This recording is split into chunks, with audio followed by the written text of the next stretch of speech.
Старите гравури и современите прецизни карти на Скопје имаат нешто заедничко. Тоа е Вардар.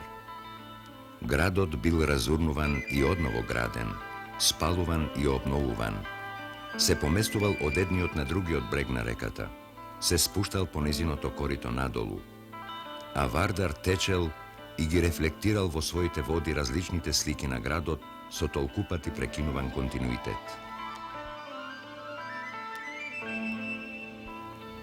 Да прошетаме денес покрај Вардар, за да видиме што траги оставило времето.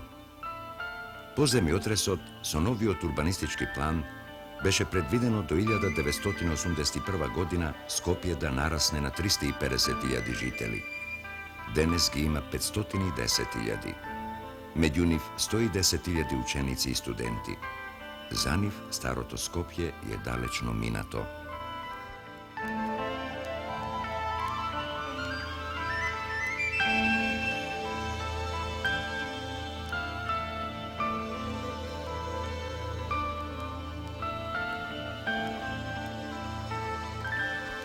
Најдете во Скопје некоја полјанка што не е претворена во паркинг и наведнете се.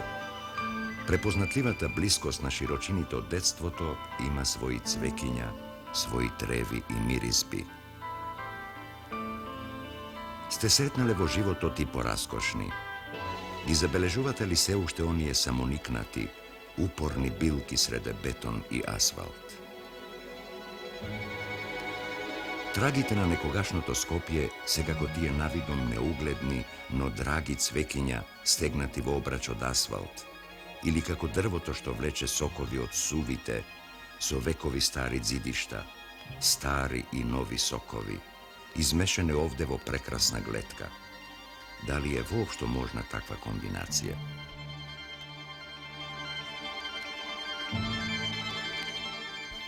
Оваа модерна, широка улица се пробива низ најстарите простори на градот, расчистувајќи ги патем сите остатоци на минатото. Разгранатиот асфалт се шири, смалувајќи го просторот на тврдината Кале до крајни можни граници, до самиот Рид, кој сепак не може да го поткопа.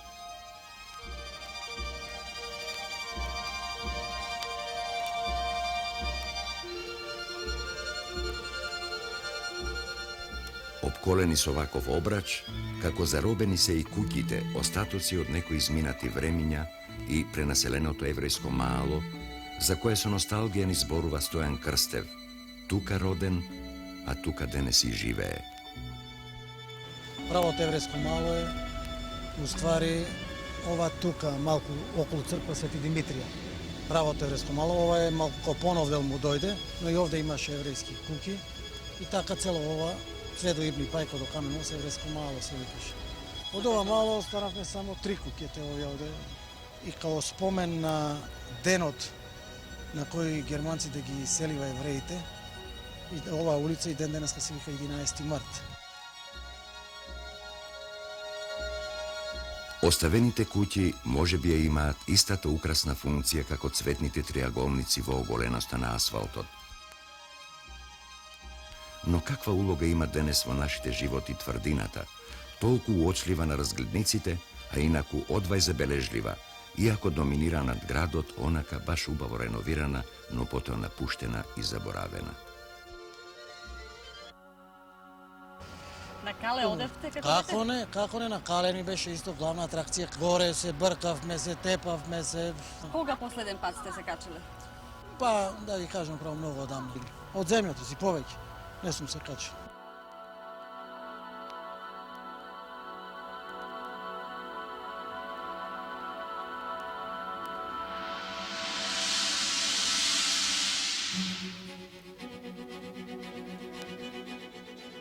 Војници, бунари за вода, кули, лагуми, магацини за храна и оружје, тајни излези за критични мигови. Тоа било Кале во средниот век. Пред него трговците и еснафите со своји куќи и дуќани го заокружувале просторот на Тафта Кале, се до камениот мост. Патописците од 16-тиот и 17-тиот век зборуваат само за ова Скопје, друго и не постоело. Во 1689 година, Пиколо Мини, кој го запалил Скопје, бележи: тоа е на стар начин градена тврдина, без одбрана и вода, и нема место за коњица. 2 века подоцна некој друг се надоврзува. Сега тоа место изгледа пусто и жално.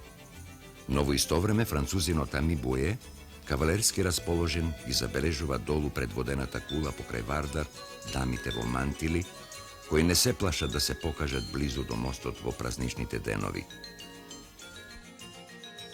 Тврдината така престанала да служи за војни и за опстанок и почнала да служи за прошетки. За жал, одамна се исчезнати не само дамите во мантили, туку и островите со трева под камениот мост, а со нив и прошетките и навиките на скопјани да доаѓаат тука масовно во неделите и празничните денови. Прекината е врската со реката.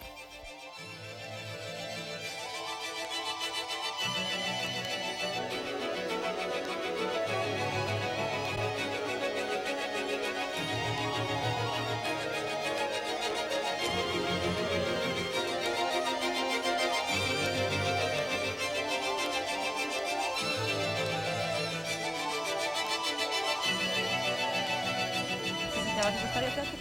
Театарот е одма под мостот, овде Гоце Делчев. Значи, од автобуска станица каршија према Вардар. Тука има клуб и сега вамо тамо, према камениот мост. Тука, значи, од камениот мост до мостов Гоце Делчев. Тука беше театарче. Многу симпатично беше и што е наважно, интересна работа, не знам зашто сега театар слабо си, или јас слабо, да не кажам право.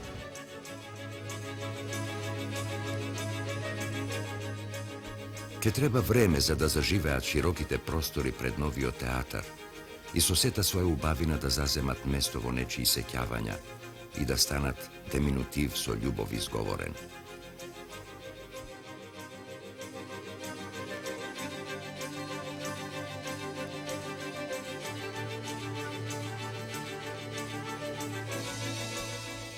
Во старите записи е зачуван споменот за неподносливите скопски горештини, од кој наводно се топело оловото на покровот од Куршумли-ан.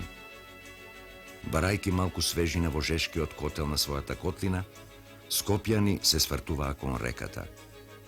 Скопје од секогаш и пред се бил град на бреговите на една убава река.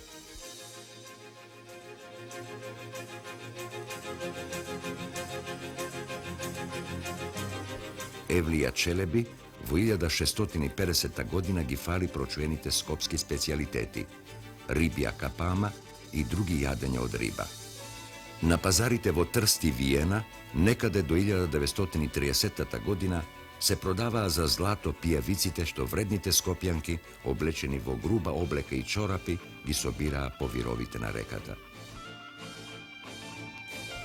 Кој знае што било посилен потикнувачки момент за ова, сиромаштијата или положбата на градот, неговата поврзаност со реката.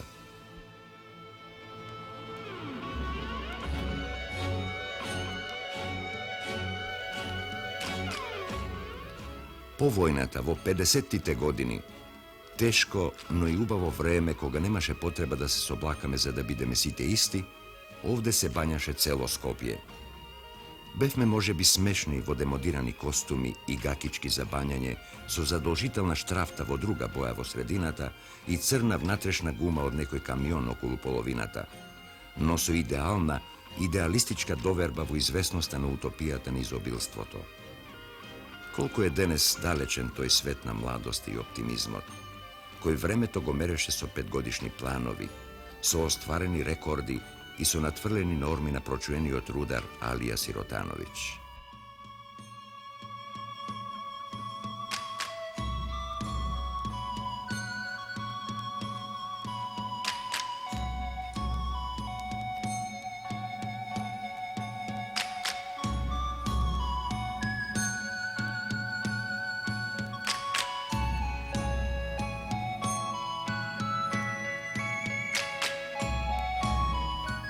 Лекувајќи ги лузните од војната во ткивото на нашиот град, градевме многу.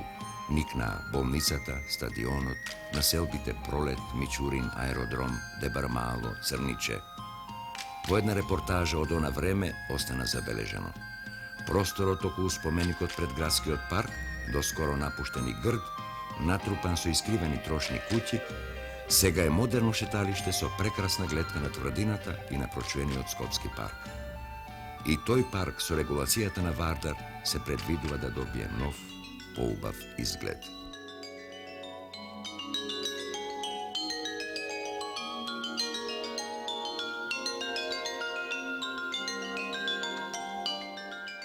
Само реката и миризбите на липите овде се исти. И плочките подсетуваат на првите детски чекори и она чувство на неделно задоволство, празнична заситеност од мали нешта.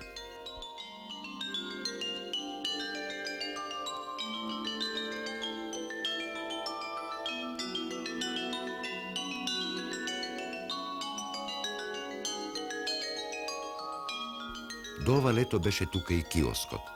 Издржа многу повеќе од некои далеку посолидни градби, офицерскиот дом, на пример. Кај Чичко Иван, што на ова место стои веќе 30 години, можеше да се испие и топла лимонада и бесплатно да се освежат сеќавањата.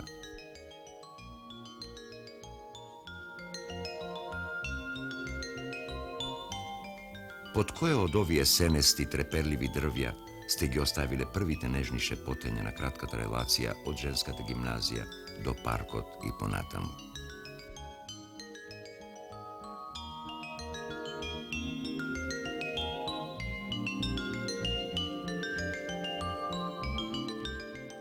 Во некоја таква интимна карта на градот има ли место за еден ваков влез во паркот? Може би ово е многу попрактичен.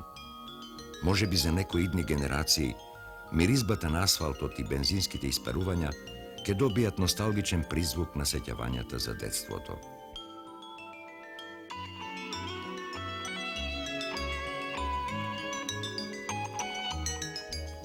Но дали не ни одзедовме реката и на паркот и на кејот?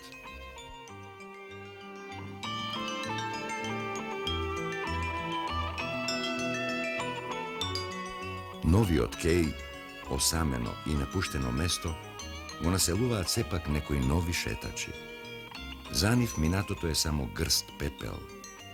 Дали и тие ќе трагаат некогаш по она што го сакаа, уништија или загубија, ако веќе нивните брегови се денес и тука.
Борбата меѓу старото и новото за простор, за траење во Скопје има извесен крај. Старото се повлекува пред новото.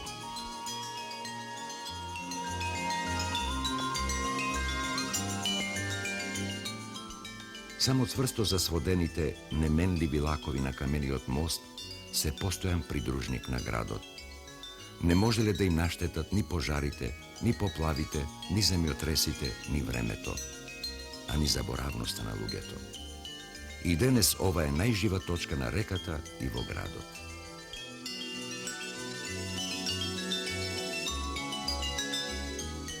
Камениот мост го премостува многу повеќе времето, она некогашното и ова денес, отколку просторот.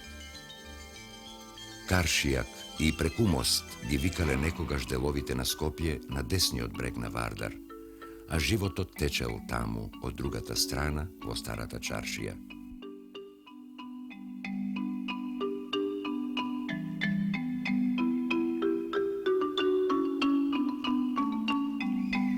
Дури во 19-тиот век Скопје го напушти левиот брег и почна да ги населува подеднакво празните простори на двете страни на Вардар.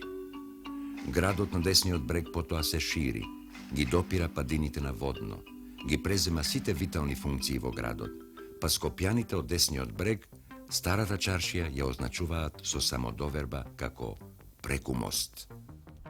По војната, Скопје се шири јужно од Вардар, попомнувајќи ги празните простори покрај реката што дотогаш беа ненаселени. Просторната оска на градот одирече се паралелно со реката. По земјотресот, Скопје одново се шири и во оној свој дел од левиот брег на Вардар. Просторот ограден со улиците пред Народниот театар и Судската палата, Универзитетската библиотека и кеот на Вардар е резерват на стари куќи, заборавени или оставени. Жените на пенџерињата се живописна слика за објективите на странците, но за луѓето што живеат тука, работите стојат поинаку.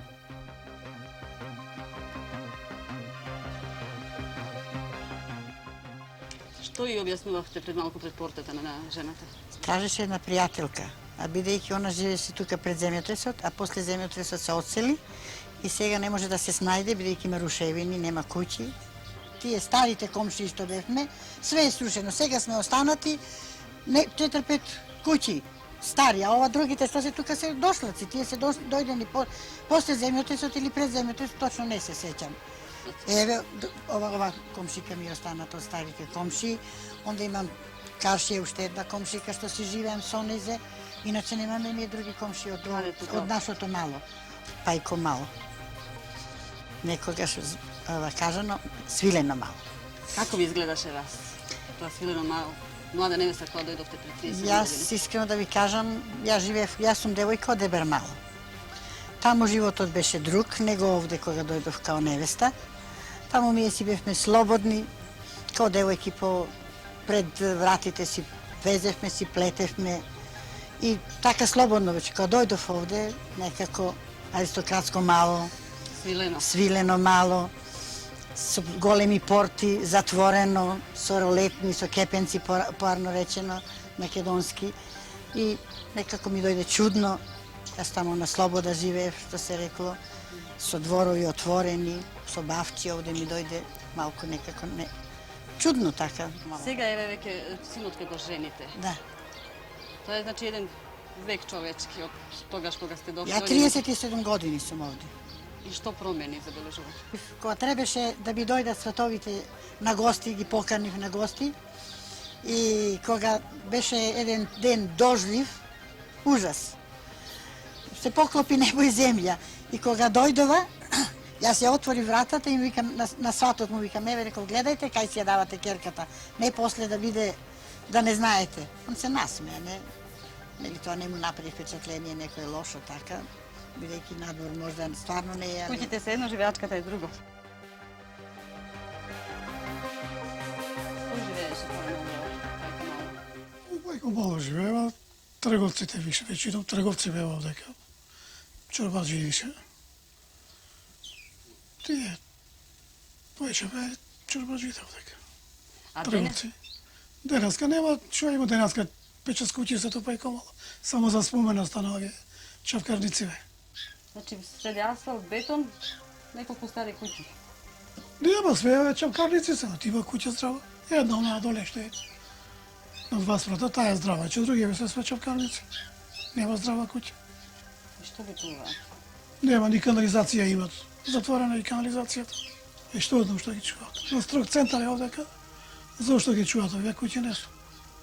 Дали немаат пари што е не су? И во тие 5-6 куќи ваше во семејство, канаринци, што ги одгледувате? Па ја тоа ми е занимација да се занимавам, пензионер сум сега. Тоа ми е мера код хоби. На Пајко мало да се вратиме. Како изгледаше некогаш, од кај до кај се протегаше? Се протегаше од Джадево до Камени мост. Тоа е све Пајко мало беше.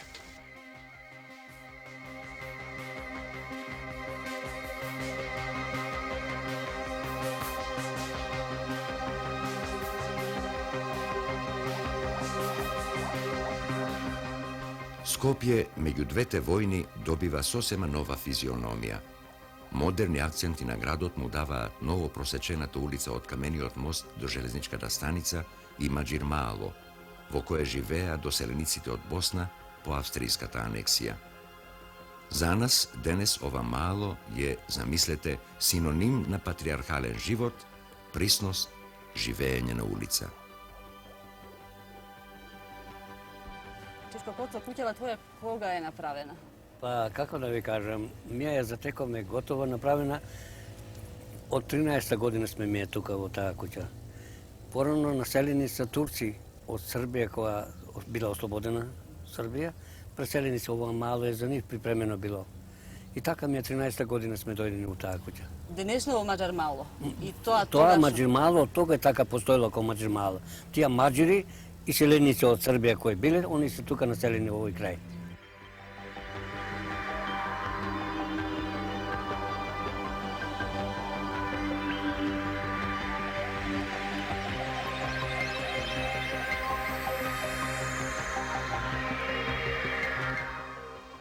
Ја како пензионер имав некои познати пријатели ќе дојдат у двор, може ли да ме пошишаш, да ми излучи. И тоа после некој еден професор имав ја, еден Коста, он у Србија живее, таму у Ниш. Го прашале, кај се пошишаш? Имам ја дворски берберници у Скопје. И се зачудиле, како може дворски берберни сега кога немаме краљеве, вика, какав дворски, а бре у двору, вика, пошиши тоа. И така останав тајна памет. И уште нешто имаш, има песна за тебе испеано. Има тој Јонче, Коце, Берберот, Мераклијата. Неал град, пастрма, не знам што неал, не знам што. Мора ќе јаде и шипринки кој ќе нема. Бербер малото во душа мора да го познава. Па ги знам свите. Свите. И мене ме познаваат, и ја ги познавам тука.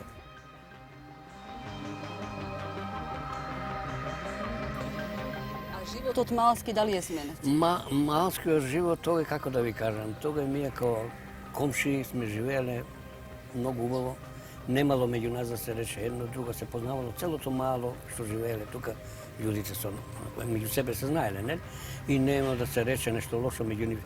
Сега пак има измена голема што дојдени се од многу краеви луѓи. Не се знаеме, не се познава свак со своји некои закони, со обичаи, така, од села, од градови, така се измени. Та се ќе поминеш покрај него, не те ни познава, нити ти вика ни здраво, ни живо.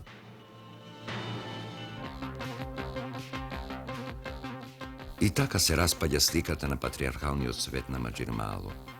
А толку убаво, однадвор гледајки го, си замислувавме дека токму ова е не само најголемиот, туку и најцелосно зачуван комплекс на куќи покрај Вардар. Е најголем, ама влезот на Маџир Маало и украсот се срушени. Исклучение ако правиме ова, само и ова не е влез, бидејќи на самото кјуше, ви реков, имаше продавница на цигари, еден дел, после на куќата... Влезот е сменет, меѓутоа грото на куќите се останати се. Е, сега ако земеме обзир дека банкава одзеде голем дел од тој простор, онда не можеме да имаме права слика од банката.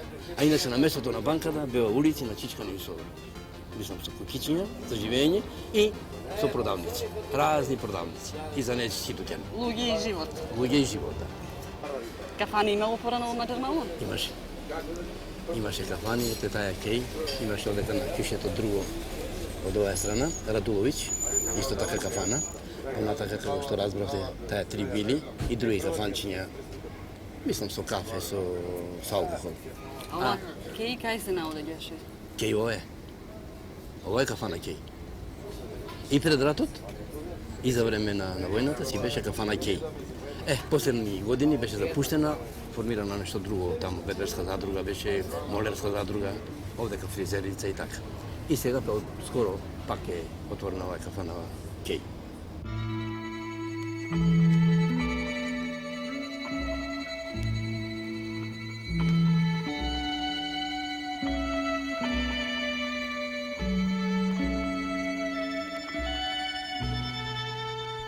Таму каде што завршуваше Маџир Маало, започнуваше Џафте Корзо.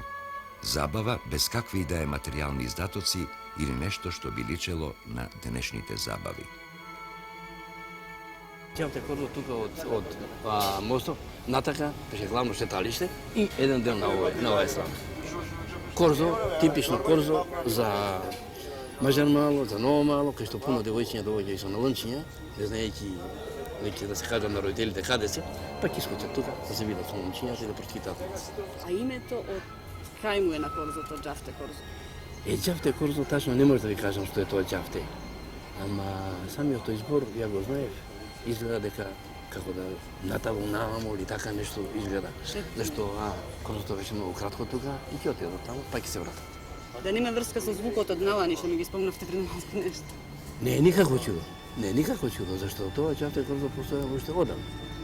Поминувате ли сега од таму? Дали, од каде? Тоа џавте корзо некогашното. Ево, тоа е đавте корзо. Тоа, веќе стално поминувам. Исто ли е? Еве го исто е, само што е сега кадрмисано, а тога беше мало тесно и преку пута беше она зградата на дивизија, бојна зграда. Иначе тука беа куќичиња поредени и покрај куќичињата се шеташе до мостот, а мостот овде не постоеше. Значи го нема мостот, ги нема куќичињата и ги нема Ги шетачите. нема, да.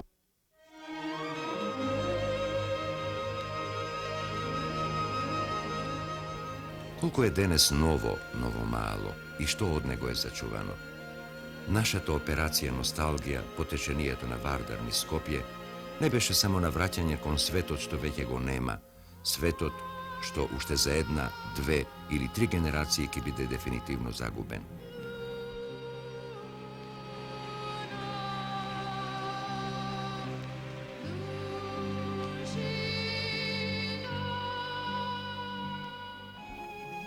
Звучи парадоксално, но останува Вардар како единствено нешто постојано во градот. Но тој не е неменлив, статичен, како на географските карти. Тој е каприциозна река. Во таквите мигови во минатото најчесто страдаше она Скопје од десниот негов брег, Старо Вардариште. Со него реката како да имаше некои нерасчистени сметки. Низ овој крај што лежи врз речен чакал, во 18-тиот век течеше Вардар со еден свој дел. Барајки го своето старо корито, тој предизвикуваше чести поплави во Тафталиџе и Буњаковец. Од левата страна, тој толку често предизвикуваше поплави, што тие веќе никого не го изненадуваа. Но и луѓето не и останаа должни на реката. Бреговите и ги стегнаа со насип и кеј, ги пресекоа со мостови. Вардар предизвикуваше поплави и во поново време, чии сведоци се и денешните генерации. Сега конечно е скротен со регулацијата на неговото корито.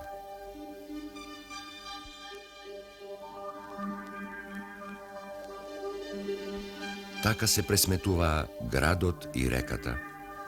Кога во 1880 година Вардар го уништи селото Долно Лисиче, луѓето го изградија одново, но сега подалеку од реката. Сите градски населби беа впрочем долго време оддалечени од бреговите. Кејот беше скоро ненаселен се до 1840 година.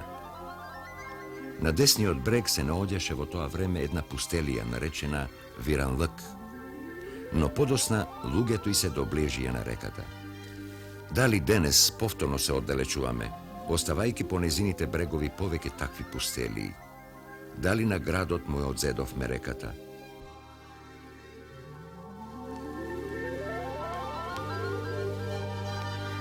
Денес имаме реновирана тврдина, реставрирана стара чаршија, регулирано речно корито со грандиозни објекти околу него. Но немаме река со своји кеови, шеталишта, мали кафеани и други собиралишта и живеалишта.